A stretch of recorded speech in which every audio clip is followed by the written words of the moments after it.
Hello, everybody. This is Dan Craven again with another good edition of Good Sport the Next Generation.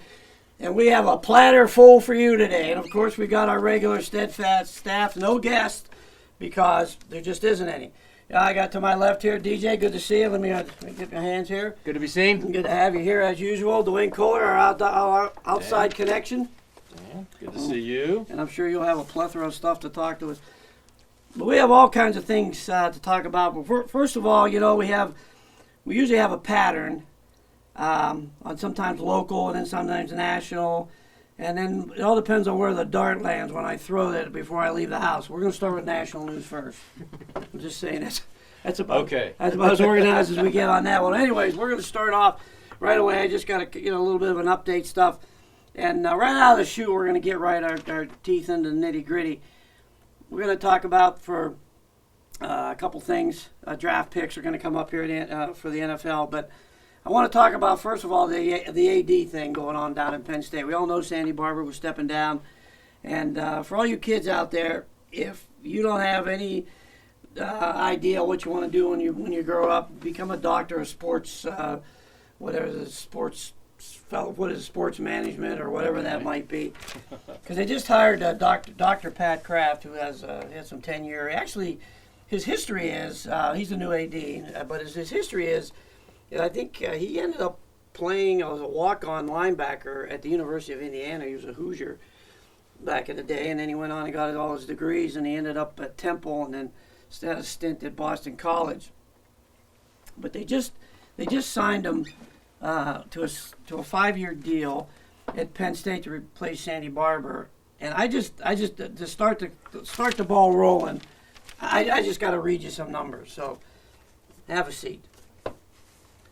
He's going to make $750,000 a year. His compensation is broke down in 5-year swings.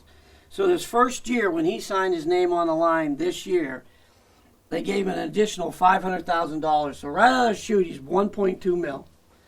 Next year, he gets a compensation of $535,000. He gets the next year, the third year, $575,000. $615,000 for year 4, and for year 5, he gets the compensation in addition to his $750,000 of $660,000. It gets better. In addition to that, he has 16 incentive package. Now, I was only able to find 5 of the 16. If the football team makes it to the college football playoff semifinals, he gets an additional $100,000. If they go to an NY6 bowl game, the football teams, he gets an additional $50,000. If they go to a conference title game, the football team only, he gets an additional $35,000. If either the men or women make it to the NCAA tournament, $20,000.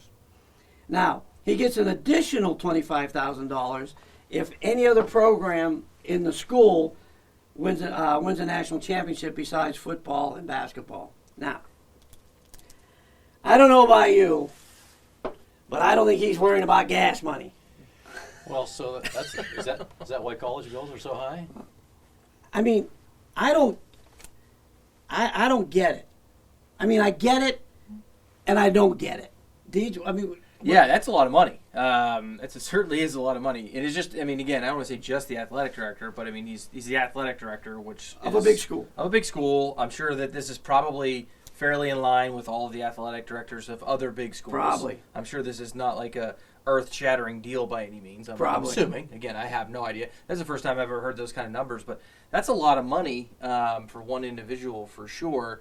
And it just seems a little bit. I'd be curious on what the actual, quote unquote stress load is for an athletic director. I mean, I don't know what that is at that level. I'm sure he's got at least one assistant. I'm assuming maybe a couple. I guess I just would be curious, and I could be completely wrong, but I'm just wondering, like an athletic director at like a smaller like D3 school probably feels a little bit more pressure and probably wears a lot more hats. And he's 44 years old. And give the guy credit. I mean, he's got his doctorate in sports management or whatever it is, and he did well at Boston College, and I'm sure he was always high on the list. But with that, I mean, the good comes with the bad. I mean, look what happened to Tim Curley when Joe Paterno got thrown onto the bus. He's the athletic director. You should have been taking care of him. So he ended up getting. So, he's got a lot of responsibilities, a lot of schools, and a lot of kids to deal with. And you're right, Deej. I don't know how many assistant ADs he have, but I don't know. I'm just putting all these numbers in. Good for him. I mean, I'm not. I just can't wrap my head around it. Duane, what do you think? Well, there's been a lot of talk recently about a lot of kids not going to college because it's so expensive and all that. So, well, to me, this is maybe something in the background that's making that situation happen. That's crazy.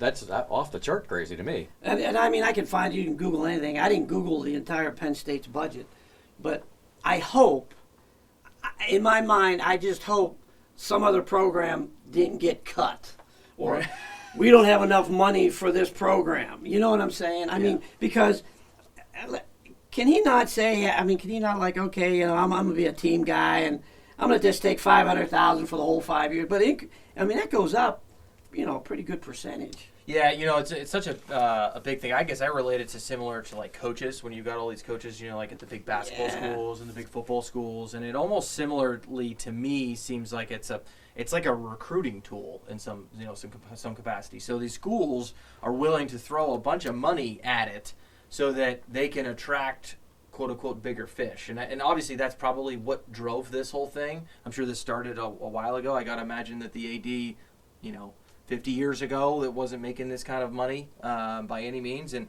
it probably just kind of snowballed to that point. It's like the big coaches, like I said, it's almost somewhat different, and to be able to have that big name, sometimes you have to pay. And again, I'm not saying that I agree with it, but it's probably just the way that the world works in an athletic director. But again, I know that I probably couldn't do a great of a job, but I certainly would take it for less money. Yeah, right.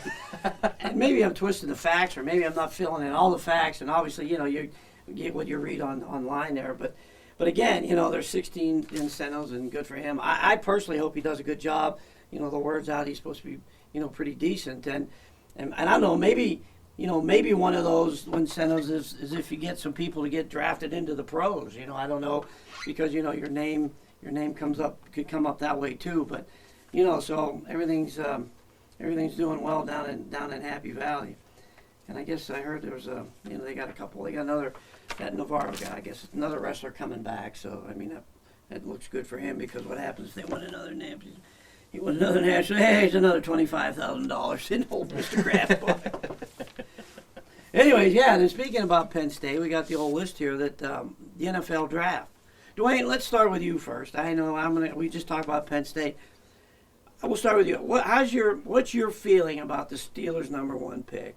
Well, I was very pleased. I was watching the draft specifically hoping that they could get Kenny Pickett.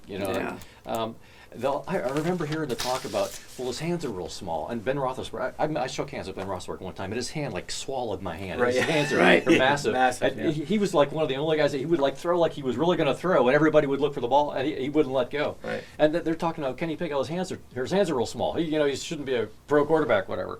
I'm thinking he's one of the top quarterbacks in the whole college coming out of the draft this year. I was hoping the Steelers would get a chance to take him. I was really pleased to hear that. So I got my fingers crossed that that's going to be a very positive thing. And then I'm going to stick with you here, and then we'll go to Dee's. And then on top of that, they ended up getting that wide receiver guy, I think was from Georgia. Well, Georgia, right. Alabama. Right. I forget where it was. Georgia, yeah. And then, that's a pro. So they got somebody he can throw the ball to. So what do you feel? How'd you feel about that? I thought that was great. I saw some rating that they were ranking the Steelers 25th or whatever out of the 30-some teams as far as how they did in the draft. I'm thinking, you crazy? I thought they did a great job this year. Well, they got a running back. That's proven from that. That guy they had got from Alabama, and I didn't know their offensive line was a little suspect or not, but they did pick up some offensive linemen separate from the draft, Yeah. but they picked up defensive, I think a linebacker. They picked up a cornerback or a safety so you're happy. I'm very pleased. Now again, hold your thought, these, because you'll probably get these same questions. What about the offensive coordinator? People they're not real sold on this guy. He's got to pull the plug out. I don't know. He seems hesitant. Do you like who the offensive coordinator is now? Well, it's like in a transition mode. It's like it's gonna take a while to sort of kick in or whatever. Right. And if you get a new guy in there, and do they have the right players for the way he wants to work it or whatever? And it just, to me, last year was kind of a mediocre year for. I mean, they made the playoffs and all that kind of stuff. They started well and finished well, but in the meantime, there were just some, like the whole first half of almost every game, they just stunk in the first half, and then it took the second half for everybody to wake up and get going. Yeah. But the whole thing, to me, the problem seemed to be the offensive line. Well, that's what I was thinking. Yeah. And they had some new draft picks and everything last year, so maybe those guys are going to figure it out, and they're going to do better this year. So I've got my fingers crossed on that one too. Yeah. How about you, Dave? What do you think about the Kenny Pickett pick? Yeah, I mean, I honestly didn't really follow much of the draft this year, and didn't really follow much of the college football, pool either. I was a little bit predisposed. I think we might talk about a little bit later during the draft, so I didn't really get to see much of it. But I'm encouraged by it, I guess, that we do have a quarterback. I mean, I know that we've got Trubisky that has been kind of like thrown around a bunch of teams. So there's kind of like that random quarterback there. So this is a young kid that's going to be hungry, and I certainly liked his story. I read a little bit up about his story here recently. So he's already a quote-unquote Pittsburgh guy. Well, that's it. So, that helps a little bit, at least from a fan base standpoint. And he just has to go into a different door now. He used to go into this door. Now that's he goes right. to He's at the other end. Instead of going left, he knows where to go. It's right there. It's the same parking spot. Yeah, it's all right there. He'll probably get a better parking spot. That's right. It's just kind of interesting. I mean, they had obviously the other quarterback. That got hit by the truck or whatever. Yeah, now they draft this one. Yeah. Were they going to draft a quarterback if that didn't happen? Did they have his eye on him already? I mean, you just know there's so many things behind the scenes that you just never know about. But I'd be curious to hear. But so I guess it's one of those things that if we were to sit here on this Tuesday evening after the draft when Roethlisberger got picked, I don't know what our quote unquote ranking or the Steelers ranking was after that, but nobody thought Roethlisberger was going to be who Roethlisberger was. Right. So. He's come from Miami, of Ohio. Miami, Ohio. Yeah. I mean, but also at the same time, Pittsburgh passed up on Dan Marino, as well too. So you just never know. I guess that's my point. I mean, we can speculate all you want. I'm hoping he's good. I hope he's great. I hope he's phenomenal. Being a Steeler fan, but you don't know. The kids at college is such a different game. I mean, they hope he can transition as well as you can. But he was the only quarterback taken, so I mean that says something, doesn't it? Yeah, at least in the first round, I think. In the first round, that's what I meant. Pick, and it took 20 picks. I don't remember that ever happening before that I can remember. Now for a long time. They didn't end up taking another. I watched. Was it the first five? All the first five players were defensive players, and then out of the first they were 10, a it was whole like bunch of defensive players. Eight were defensive players out of the first 10 or whatever. There were defensive linemen and cornerbacks going left and right. Yeah. There wasn't another. The second quarterback pick wasn't even the kid from Cincinnati. It was some kid from Liberty. Right. And he was in the third round or something. Yeah, I think it might have been third round. Yeah, so the quarterback wasn't the position of choice this year amongst general managers. But I'm with you. I think it's a wait and see thing. I like it. He's from Pittsburgh. Unlike the year that the Steelers drafted the barefoot punter from Texas. Now, really, he's punting in 70 and 80 degree weather. He's good down in Texas. January in Three Rivers, he's not going to punt the ball very far, is he, fellas? So I'm glad the fact that, like you say, he doesn't have to get used to a city, he doesn't have to, he gets going around. So I'm excited about it. I thought maybe they might want to pick up another lineman. There was somebody from Ohio State that was big on the list, but they ended up getting somebody later. So let's just wait and see how that all flies out. All right, back to the draft. Of course, Penn State made a good showing this year in the draft. They ended up getting 8 people drafted. I think they were the team in the Big Ten that had most kids actually drafted. And if I remember, I was talking to a guy at work. I might be wrong on this one. There was actually 14 players from Penn State. The 8 that got drafted, but I thought there was maybe another additional 6 that signed the free agent that went to a camp. And of course, we know that Dotson got picked in the first round, 16 by Washington, and good for him. He deserved it. I mean, he's that good. And the second round, the 38th pick was that Ibiki guy who played defense at number 17, who portaled from Temple the year before. If he doesn't come over from Temple, he's not picked number 38. And that was the best. Whoever told him to do that, he went to Atlanta. Brisker ends up going to Chicago, and this kid's he's going to start. He's going to play on Sunday. And then we just go down the line. Our kicker went to Baltimore. So we're going to be seeing him twice a year. But other than that, we got a lot of the NFL, NFC teams, unless, some of these other guys that have, that I don't know where they're going, sign on and make the team. Did what's his name retire from Baltimore? The kicker that was always like really good. Well, I don't know. I mean, unless they're bringing someone in to push him. I don't know. Now here's my point. And again, there's always a backdoor point. Now, Penn State gets all these players, and they get drafted more than Michigan, more than Ohio State. Now, either they got a lot of underclassmen, but all these players, and yet we never can beat those guys. Yeah. I'm saying, you know what I'm saying? I mean, you're looking at. We got eight guys that NFL scouts think are good enough to play at that level. We couldn't get her done. What do you think about that, dude? I don't know. I mean, obviously your first inclination is going to point to the coaching, but maybe it is. Maybe it is just the depth. Issue. We had a couple standouts there that we're playing, and I what else do you say, right? I mean, it's one of those things that they. The one thing though is that on that list you don't have a quarterback. And that's one thing I think that Penn State has is that, yes, we've had some pretty good quarterbacks at the college level, for sure. But we don't know that we've had, really that elite quarterback, in the nation. So, and then that drives a lot of things. And the other thing, too, I think we had one of our offensive linemen would sign one of those free agent deals. Well, we were talking about you can have as many wide receivers and good running backs as you want, but if you don't have anybody to block for your quarterback, you're going to be in trouble. And if you look at this list, why besides Dotson, defense, right? Defense, punter, Castro Fields, he's a defender. A lot of these guys, Lucetta, he was another line. All these guys were on the other side of the ball. So, right. What do you think about that, dude? No, I'm thinking about Journey Brown, and it's he would have been playing on Sunday. One year ago, and it's going in the draft, and then what happened? And it's like I'm not sure what the right answer is, but it's like you work your whole life to go to someplace, and then stuff happens. Yeah, I know. It's unfortunate. He was just it was good. Okay, moving on. Before we take a break, sticking with the pro scene. A couple things. NBA playoffs. Nah, forget that.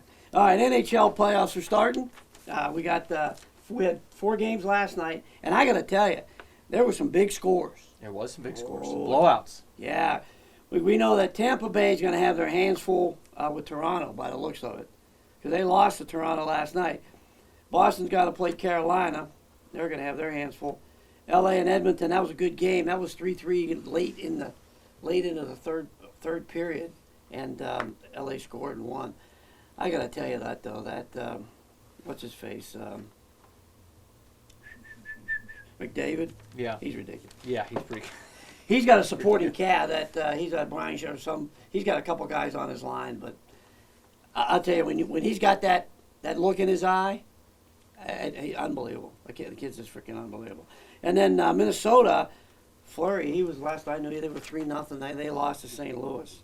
Now tonight we know, when this is being filmed, you got the Pens playing the Rangers, the Caps, Florida. And then we got Carolina's playing Dallas and Colorado and Nashville. Who do you like out of all that mess, Deej?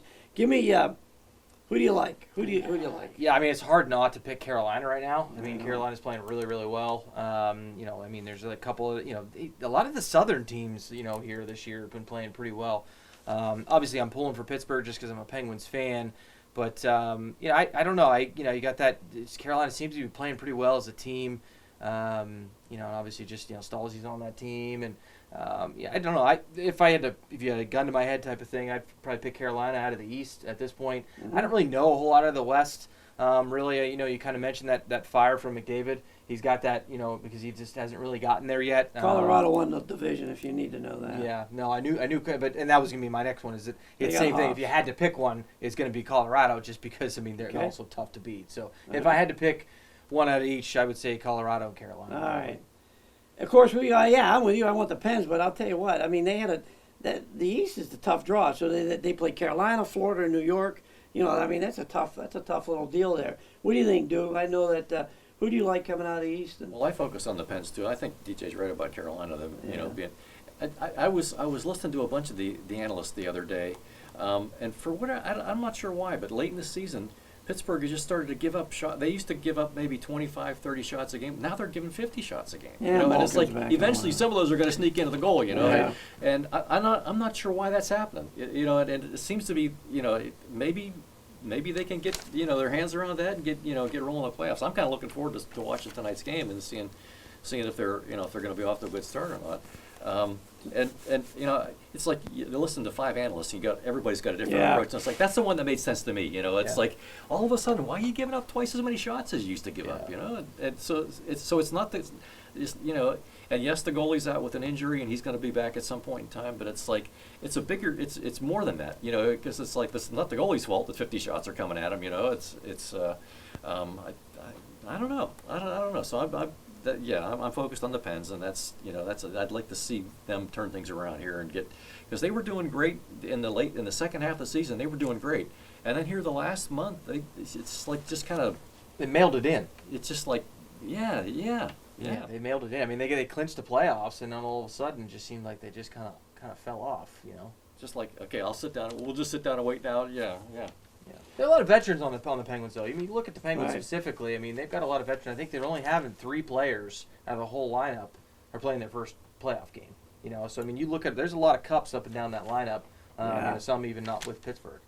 Yeah, that's true, and it's that's important going in this time of the year. Mm-hmm. If Pittsburgh gets past New York, I think they have as good a chance as ever. But I think coming out of the East is going to be tougher than whoever comes out of the West. And I'm going to go with Colorado out of the West just because they made a run on it. And then I'm going to say Florida. They seem to be the hot story down south. I'm going to go with Florida and Colorado. And our next show we'll check that off and see who's right. Probably me. All right, we're going to take our first break, and then we're going to be back with some other stuff. We got some real interesting stuff right around the corner. So there's a good opportunity for you to go get a drink. We'll be right back.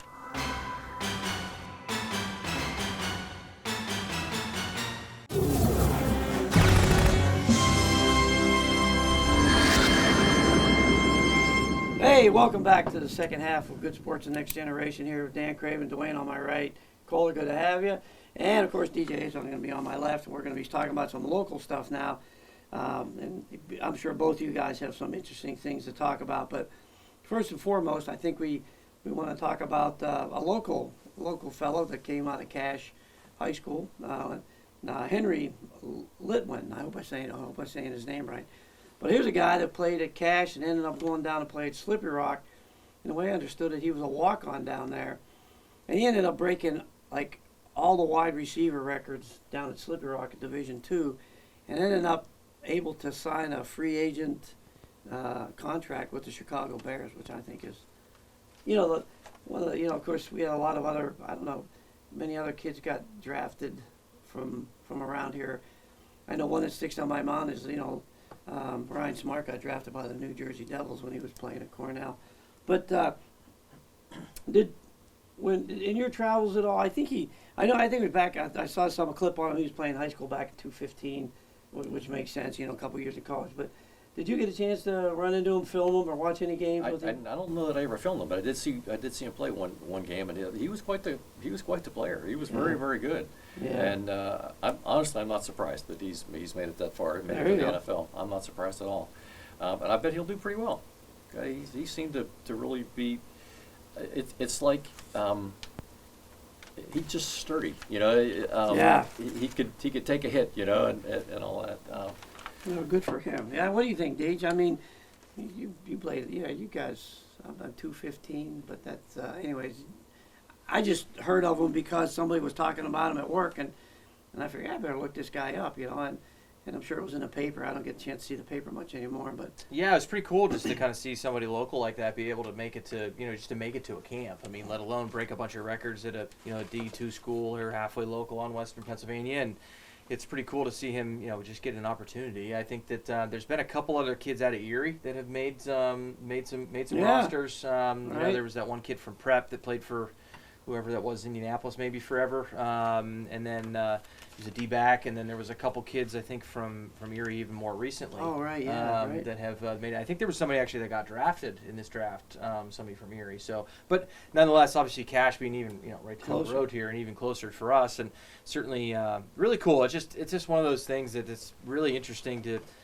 A lot of these kids can come from these big private prep schools and that kind of thing, and maybe through like the the SEC schools and AC, all that kind of stuff. But Big Ten schools, it's kind of nice to see a kind of a small town kid, so to speak, come from a quote unquote small town college school, be able to make it and just get an opportunity to potentially make a roster.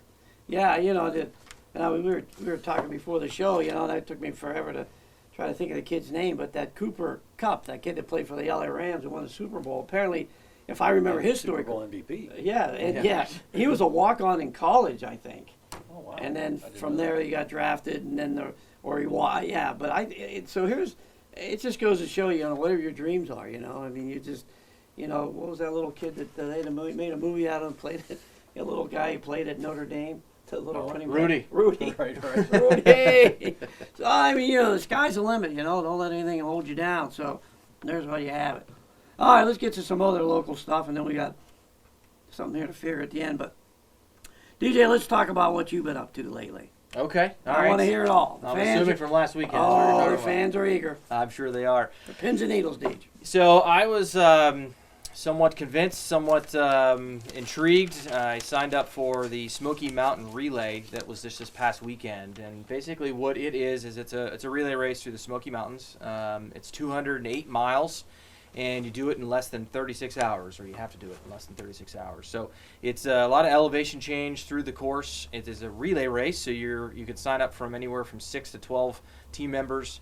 On your team, I was fortunate to, with my in-laws side of the family, the Gildays, and we had two 12-person teams, and they were all related to a Gilday in some sort of fashion. So either a descendant of a Gilday or married or a significant other of a Gilday. So we had 24 of us, signed up for this thing. One actually ended up dropping out, so we actually only had 23. The other team had 11. On our team had 12.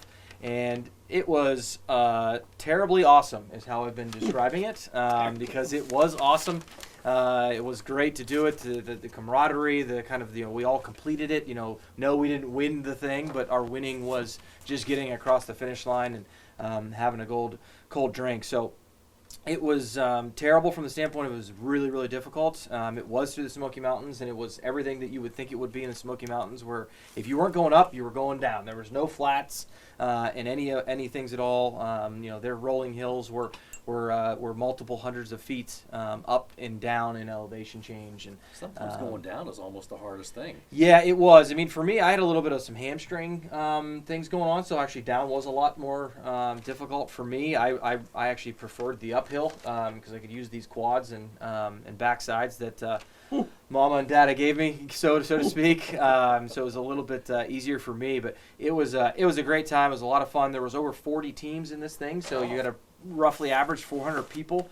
And again, we started at early morning, Friday morning, and didn't finish until the afternoon on Saturday. And it was a non-stop thing. So non-stop meaning there was a runner on the course for each team during the whole time, 32 to, some teams ran it in like 24, 26 hours, these ultra runners that they were just ridiculous. But, most of the normal people like us were somewhere around 32, 34, even 36 hours it took to get right through the Smoky Mountains. So again, we went from one town to the next town to the next town to the next town, and all of our exchanges where we basically switched off for runners were actually because we're in the hills of North Carolina. They basically were from one church parking lot to the next church parking lot to the next church parking lot. It's basically where all of our exchanges were. Because if it wasn't going to be that, it was going to be in somebody's field. Because we were in the middle of nowhere for most of the time. So it was pretty cool. We got to cross the Appalachian Trails right where the Appalachian Trail goes through the Smoky Mountains. So it's kind of cool to see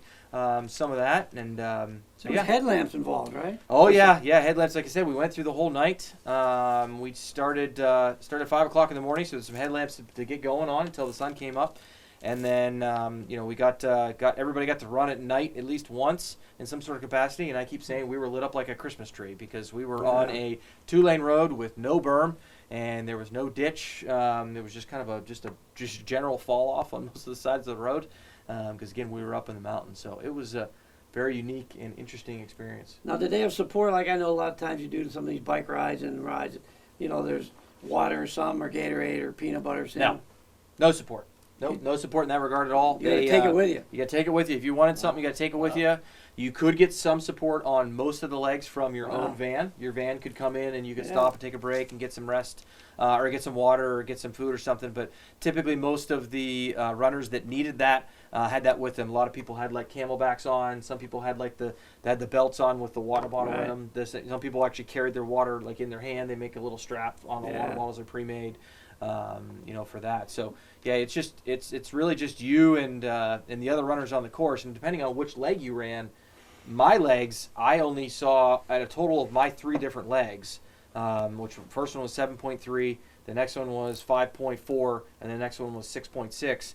I saw a runner on probably each of those legs. So I saw a total of 3 runners while I was running. So it's not like you were with anybody. I mean, you were kind of out there all by yourself. So you talk about these vans. Did they supply the vans, or did you guys have to rent? We had to rent the vans. Yeah, you rent the vans. Yeah, we paid for all of this thing. I mean, it was like kind of like a thing that you signed up for and then ended up paying. So yeah, it was a 15-passenger van. On our team of 12, we had 2 vans, 6 in one van, 6 in the other van, and you split up in kind of van 1, which is what we were in. Or myself and 5 other individuals that we started off, and then once we were done, that 6th person handed the slap bracelet off to the next person in their van, and then they started running, and we went and got some shut eye and got some food while they were running, and vice versa, and you just kind of hopped the whole way through there. So a lot of like you said, a lot of from your other side of the van. But any local guild days go with you? Yeah, there was a local guild day. Roger Gilday, my father-in-law, he is, maybe you won't want me to tell him his age, but he's my father-in-law, so he is of some age and just absolutely killed it. He had a cousin that was there as well that was also his age and did great in it. Most of the rest of the Gilday clan was from the Hollidaysburg area or maybe D.C. was where most of them came from. A couple from Maryland, some from up further in the northeast area. But primarily that was generally the area. Some down even southeast in the country. But so yeah, it was a pretty cool event. Like I said, and we had also some support staff afterwards that helped us with some food and such. So all in total, I think we had probably close to like 30 plus guild days in the area to help us get through this thing and celebrate afterwards. And so you could check that off, and that's good. That's exciting. Yeah, another thing to just check off the list. Yep. Yeah. Okay, Dude, what's going on in the outside world? Well, we had a very interesting year. I was telling DJ before we started filming here today. It seems like every time I try and do the outdoor show, it's a snowstorm. Wait till June. No, maybe that's. Let me just go over the things that have happened and the ones that are coming up here. That's what we want to hear. This year, French Creek was chosen as the Pennsylvania River of the Year, which is awesome. So, I did hear that. Way back in January, we did an interview and it was going to try and do some outside stuff, but it was, 10 degrees and there were 20 inches of snow in my yard that day. And so we had a great interview and we had the stuffed hellbender, on the table the whole time while we were doing the interview. Now, were you a part of that at all? Because I know you did a lot of cleanup days on the creek. Have never ever seen one of those things, and that's like the salamander of the of the state. It's the official animal of the state. That's And I've been on the creek 100 times or more. I have never seen one of those things. I guess they bury in the mud from what I was told is like they get under flat rocks and they hide. And so no one's surprised that you never see one. Did you have anything to do with the River of the Year award? Did you? so I did vote for it, and I put it out there on our Crawford County Outdoors Facebook you page, out, and yeah, so okay. people put it out there. Yeah, And okay. the French Creek got almost twice as many votes as the Monongahela River, which was in second place. Which was on fire at the time. So, I mean, if you think about how many people live or are around the Monongahela River compared to how many people are around French Probably Creek, why they you know? voted for French. But people are really into people. I mean, as a little kid, we could walk to it from where my house was. Yeah. In Westmead Township, in south of town, and I would go to the creek all the time. And anyways, so we're going to have a bunch of topics on French Creek this year. Come up here in early end of the spring, or maybe in the early summer. We're going to do a trip down. I'm going to have Brenda Costa. She's from the French Creek Conservancy, and hopefully we'll get Chef Lisa to go along, because when she was teaching science class, she would also teach an awful lot about the creek, and Right. so she's excited to go along, because hopefully we can get both of them. And we've done 3 different creek trips before on the outdoor show. We went from Cambridge Springs on the Venango one time. We went from Sagertown to Meadville one time, and we went from the Wilson Chutes down to Cochrane at one time. So we're thinking we're going to go from the Bicentennial Park down to Wilson Chutes. So we're going to go through the Smock Bridge area. We're going to go past the Channel Lock and go past all the train yard Yeah. and all that kind of stuff, which will be awesome. That's really a super fun spot, and it's it'll probably take maybe 45 minutes or something like that to go there. But it's like that may be one of the cooler parts of the creek, to go on, because it's like you're going right through town and right through stuff that you see every day, and Right. you're going to see it from a whole different perspective. So I'm really looking forward to that. So that's probably going to be right at the end of May, beginning of June, because it's like if you wait too long, if you wait into July, the water level gets low, and you're going to have to walk half the way. Yeah. Get out and drag your boat along. That's what I was going to ask you, just to interrupt that real quick. If you wanted to float French Creek, there is a probably sweet spot, I imagine, to do that and to not do it because of the water levels being high enough. So the primo times are May and June, and then September, and then pretty much maybe the end of August and September. And it's like if you try and go in July and August, whatever, you're going to end up walking a fair bit of the way. The Sagertown to Meadville, that's one of the ones that's probably one of the more popular spots, because you can get in by the ball fields there at Sagertown and come down and go to the Bicentennial Park, or there's a new they call it Joe Cat. There's a new over by the ball fields in Fifth Ward. There's a launch spot over there that you can go there. And there's a new outtake at the Bicentennial Park.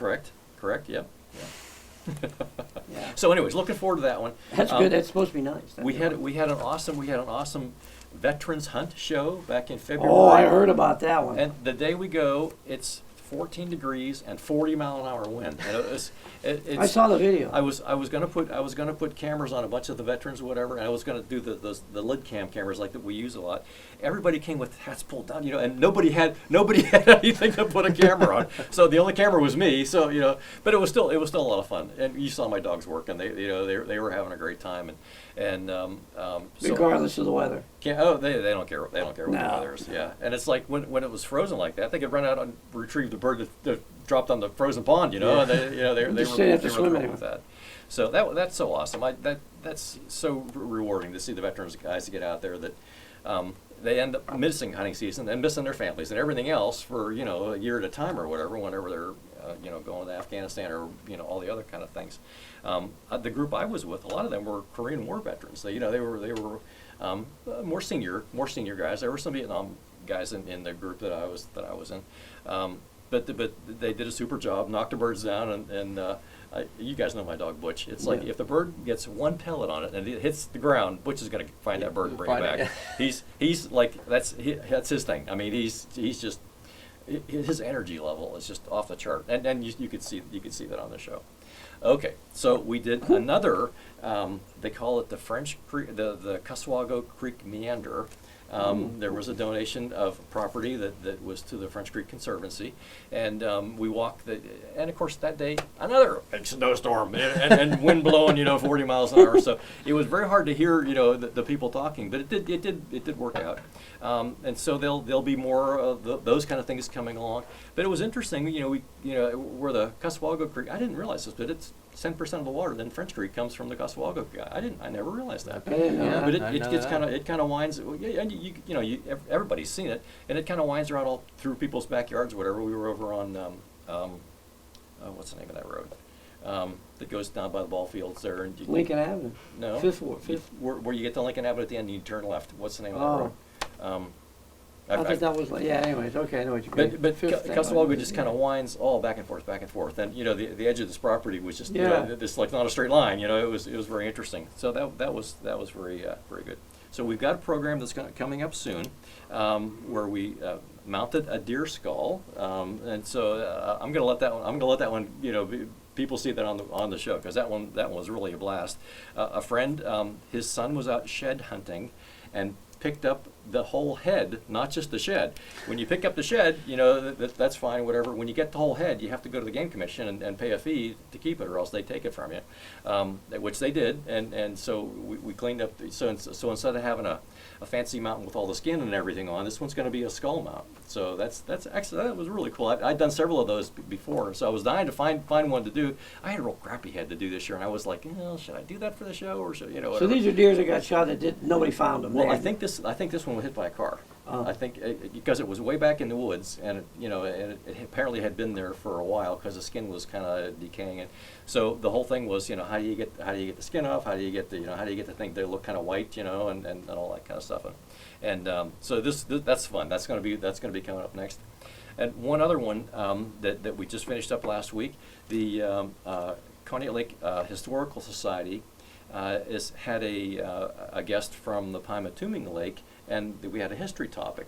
And so they went through, I never knew this. The Pymatuming Lake was where they tested the torpedoes for World War II that were made at Westinghouse. And No kidding. so they had all kinds of, How there's some down at the bottom of the lake that didn't make it. Well, that's a good question. They tried to retrieve them all, so that didn't happen. But they weren't. They didn't have. Right. This was to try and have the motors and everything, so that Right. they could have them work without making ripples and everything, so that the enemy wouldn't see them coming and all that kind of stuff. So this was testing the motors, and they put enough weight in them that was equal to what the explosives were, but didn't have the explosive. They didn't have an explosive. That's what I mean. Some So of they them are- might have they are fizzed up. dangerous. But that's possible. They said that they had like they would, like whenever they would stop, if they would run out of juice, whatever, and stop, they had some sort of bubbles that would come out, so they could send a diver down to find it and bring it back. So from what it sounded like, they did retrieve them all. But I never knew that. I never knew that happen. I've lived here my whole life. I never knew that. How deep is that lake?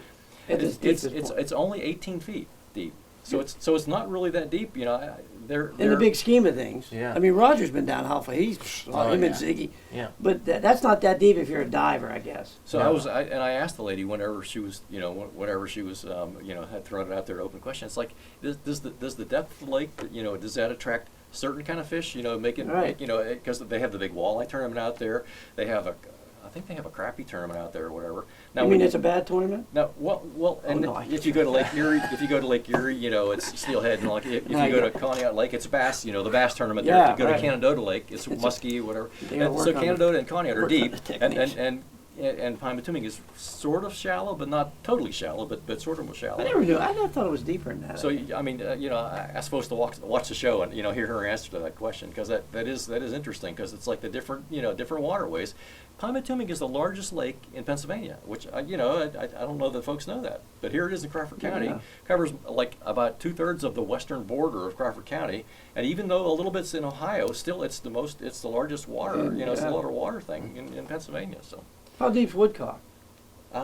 I think it's like 30 feet deep, in some spots. And Conneaut Lake goes forever. Conneaut Lake is very, very deep. Especially because it's spring-fed, right? There's several places where it's like you can't find the bottom because the springs come in from underneath. And the same thing at Canada. I was going to say, not as bad. Canandaigua, It's the same way. It's the same way. they yeah. can't find it. There's several places where you can't find the bottom, because there's springs that come in, and so it's like you try and get a depth thing, and it doesn't work because it's like the water's pushing in. Right. There's nothing to, yeah.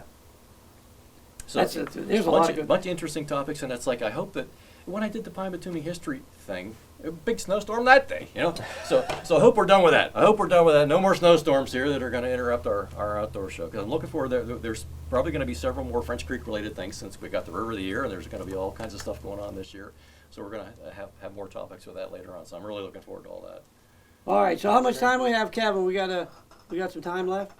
Oh, perfect. Okay. So we got the last word for the last word. It's going to be like an editorial. I'll give you a break because you just got done talking. DJ, I'll fly it back to you. Last word, anything you want to talk about? Anything at all? No, I mean, I think that I always like to throw in golf in there. I know that Yes. seems to be my kind of MO is to throw in Coming up. a little bit of golf. We already went through the Masters. We've already seen the players this year.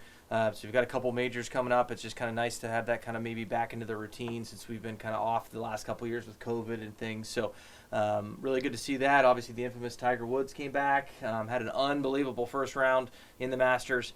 And so we'll see what that all entail, and certainly that's good for the sport and good for the fans to see him back. So, but all in all, just as in general, just golf is coming up. I've going to be getting the clubs out here. I would be shocked if I don't do it by next week. I'm supposed to be getting pretty nice next week, and a little bit of rain this week. So getting pretty excited to get into the golf season as I transition out of hockey and through this running race and right into the golf season. So that's kind of top of my mind is, hockey playoffs and hitting the links. Yeah, you got a lot of different things going on. You play a lot at the country club. Yeah, country club. I'm a member out there. I'm actually on the board out there as well. Congratulations. I'm on the golf committee out there as well, and it's certainly something that I've always enjoyed. And I'm actually going to have the opportunity to go to Wisconsin and play in the Kohler area and some of the courses up there that the pros have played in here recently, Ryder Cups and PGA Tours events as well too. So pretty excited about that. That's going to be in June. So a lot of golf going on my end of things, and I'm going to be doing a little bit of Myrtle Beach. I'll be down there this year. I play around down there this year, and so doing a lot of golf in a lot of places this year. All right, dude, what do you got going on real quick? I'm really looking forward to. So I had as you remember very well, I had shoulder surgery like 7 years ago or whatever, and my therapy for that is to get my kayak out and get paddling around. So I've already been out, even in the crappy weather. We've had a couple nice days that have jumped in there. So I've been out, I think, 3 or 4 times already.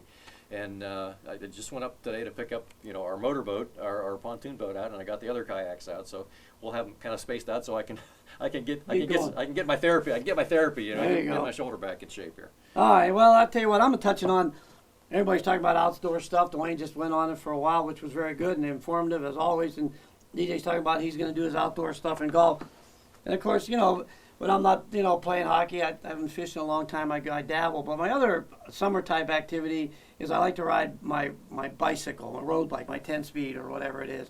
And I just had a text from my brother before I got here today. A real good friend of ours was riding in North Carolina on her road bike and got hit by a car, and the guy kept going. She broke her pelvis, and I'm good thing she had her phone, and she's in a hospital somewhere. Wow. So here's the thing that I have to say. And there's been many a times when I'm driving even on a berm, and just be careful out there from both sides. If you're on a bike, use common sense, obey the laws, know what you're doing, wear bright colors, there's flashing lights. But if you're in a car, please don't be texting. Please pay attention to the road. If you see a bicycling, and sometimes we see a bunch of kids running on the road, just stop, let them run by. It's just really be careful out there, because there's a lot of us that like to share the road, and sometimes, like DJ was alluding to, down in Tennessee or down in North Carolina, Smoky Mountains, there isn't any berm. So we got to give ourselves a break. So we're wishing her the best, and I think talking to my brother, she's going to be okay. But the point being is that I guess what upsets me is she got hit by a car and the guy kept going. That to me sets me over the edge. So don't be that guy, or else you'll be on this show. And so with that, I was going to thank Duane for all his input and all that stuff. And DJ, it's always a pleasure. So until next time, this is Dan Craven for DJ Craven and Duane saying good night, everybody.